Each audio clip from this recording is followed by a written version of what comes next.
एक पक्षी था जो रेगिस्तान में रहता था, बहुत बीमार। कोई पंख नहीं, खाने पीने के लिए कुछ नहीं, रहने के लिए कोई आश्रय नहीं था। एक दिन एक कबूतर उधर से गुजर रहा था।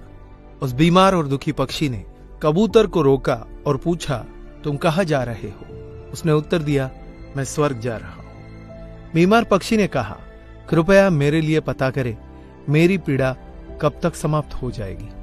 कबूतर ने कहा, निश्चित ही मैं पता करूंगा। कबूतर ने इतना कहकर बीमार पक्षी से विदा ली।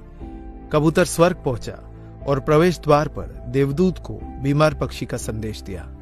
देवदूत ने कहा, पक्षी के जीवन में अगले 7 वर्ष तक इसी तरह कष्ट लिखा हुआ है। उसे ऐसे ही 7 वर्ष तक कष्ट भोगना पड़ेगा। तब तक उसके जीवन में कोई खुशी नहीं है। कबूतर ने कहा, जब बीमार पक्षी यह सुनेगा तो वो निराश हो जाएगा। क्या आप इसके लिए कोई उपाय बता सकते हैं? देवदूत ने उत्तर दिया, उससे कहो कि इस वाक्य को हमेशा बोलता रहे, इन सब के लिए भगवान तेरा शुक्र है। वापसी पर जब वह बीमार पक्षी कबूतर से फिर मिला तो कबूतर ने उस स्वर्ग दूत का संदेश दिया। 7-8 दिनों के बाद कबूतर जब फिर उधर से गुजर रहा था तब उसने देखा कि पक्षी बहुत खुश था। उसके शरीर पर पंख उग आए थे। उस रेगिस्तानी इलाके में एक छोटा सा पौधा लगा हुआ था। वहां पानी का एक छोटा सा तालाब भी बना हुआ था। चिड़िया खुश होकर चहचहा रही थी। कबूतर चकित था। देवदूत ने कहा था कि अगले 7 वर्षों तक पक्षी के लिए कोई खुशी नहीं होगी। इस सवाल को ध्यान में रखते हुए कबूतर स्वर्ग के द्वार पर देवदूत से मिलने पहुंच गया। कबूतर ने देवदूत से अपने मन में उठते हुए सवाल को समाधान करने के लिए पूछा तो देवदूत ने उत्तर दिया, हाँ, यह सच है कि पक्षी की जिंदगी में 7 साल तक कोई खुशी नहीं लिखी थी, लेकिन क्योंकि पक्षी हर स्थिति में इन सब के लिए भगवान तेरा शुक्र है बोल रहा था और भगवान का शुक्र कर रहा था, इस कारण उसका जीवन बदल गया। जब पक्षी गर्म रेत पर गिर गया तो उसने कहा, इन सब के लिए भगवान तेरा लाख लाख शुक्र है। जब यह उड़ नहीं सकता था तो उसने कहा, इन सब के लिए भगवान तेरा लाख लाख शुक्र है। तब उसे प्यास लगी और आसपास पानी नहीं था तो उसने कहा, इन सब के लिए भगवान तेरा शुक्र है। जो भी स्थिति हो, पक्षी दोहराता रहा, इन सब के लिए भगवान तेरा शुक्र है।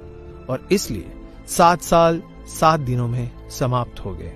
जब मैंने यह कहानी सुनी तो मैंने अपने जीवन को महसूस करने, सोचने, स्वीकार करने और देखने के तरीके में एक जबरदस्त बदलाव महसूस किया। मैंने अपने जीवन में इसको अपना लिया। इन सब के लिए भगवान तेरा शुक्र है। इसने मुझे मेरे विचारों को मेरे जीवन में बदलाव लाने में मदद की।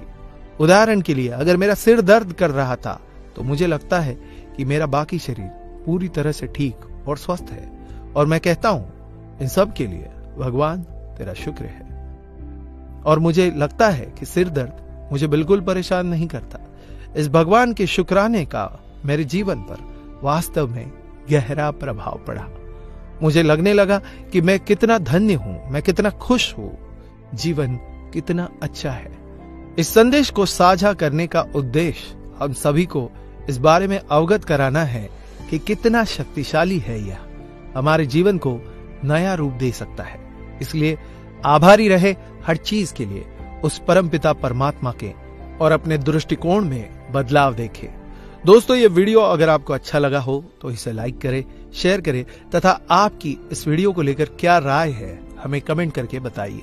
और ऐसे बेहतरीन वीडियोस को देखने के लिए फॉलो करें हमारे पेज को। धन्यवाद।